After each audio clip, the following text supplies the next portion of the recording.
ফুলগুলা দেখতে কিন্তু অনেক সুন্দর। তো এখন বর্তমানে আমি আছি আবদুনে। তো আবদুনে কিন্তু একটি ভিআইপি এলাকা। তো দেখেন বাসার সামনে কত সুন্দরভাবে ফুলগুলা লাগাই লাগছে, অনেক সুন্দর লাগতেছে। ওর পাশে সুন্দর একটি বাড়ি আছে।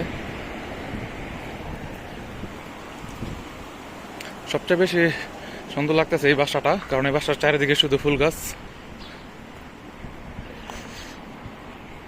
তো এই মুহূর্তে যারা আমার ভিডিওটি দেখতেছেন, ভিডিও ভালো লাগলে অবশ্যই আমার পেজটি ফলো করবেন। আর যারা ইউটিউব থেকে দেখতেছেন অবশ্যই আমার ইউটিউব চ্যানেলটিকে সাবস্ক্রাইব করবেন।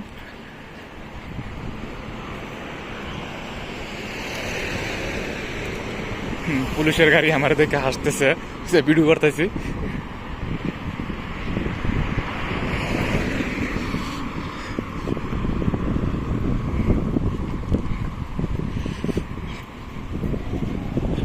এখনো অনেক রোদ আছে।